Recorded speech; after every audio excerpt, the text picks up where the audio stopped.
Hello and welcome to Medical Dialogues. I'm Dr. Garima Soni. Let's look at today's top medical news.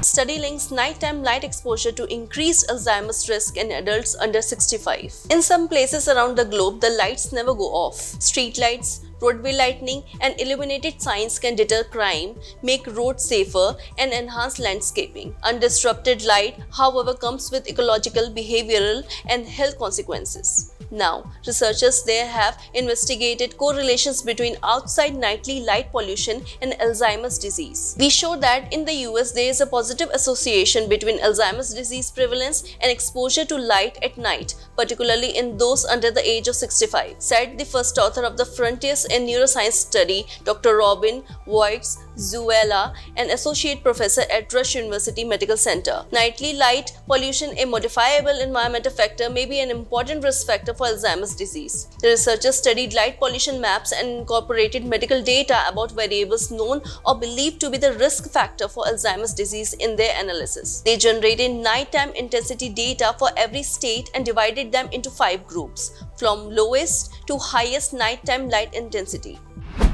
Research finds novel mechanism that predicts severity of triple-negative breast cancer. Scientists at Huntsman Cancer Institute at the University of Utah, the National Cancer Institute designated cancer center for the Mountain West, have made a significant breakthrough in predicting the prognosis of triple-negative breast cancer, a particularly aggressive disease. The research published in JCO Precision Oncology as a part of Towards study has led to the development of new mechanism that accurately forecast the aggressiveness of triple-negative breast cancer. This advancement could revolutionize the way doctors treat triple-negative breast cancer, allowing them to identify higher-risk patients and tailor precise treatments. Currently, triple-negative breast cancer lacks reliable method to predict recurrence after treatment like chemotherapy and surgery.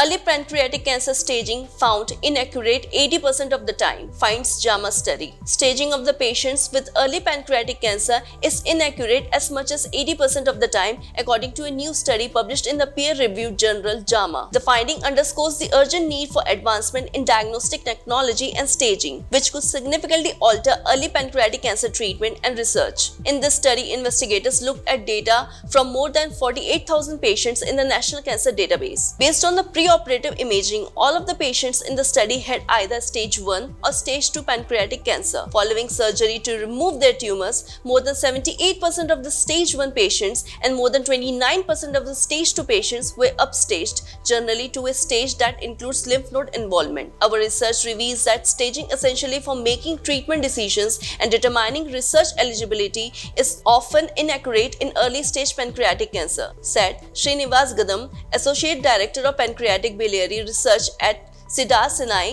and senior author of the study. As the field is racing towards earlier diagnosis, early staging will become increasingly important.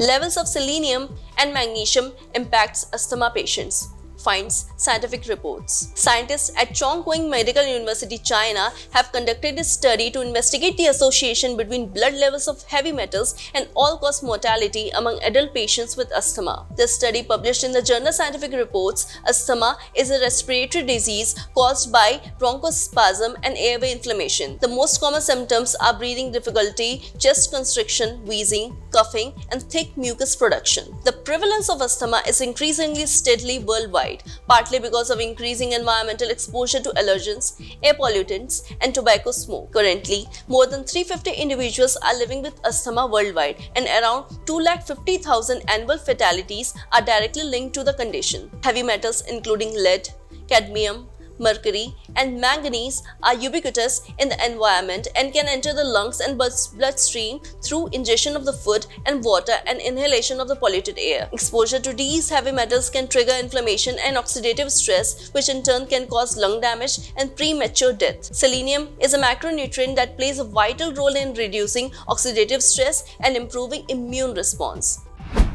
That's all for today. Stay tuned to Medical Dialogues for latest updates. Never miss a medical update from Medical Dialogues. Like, subscribe, and press the bell icon.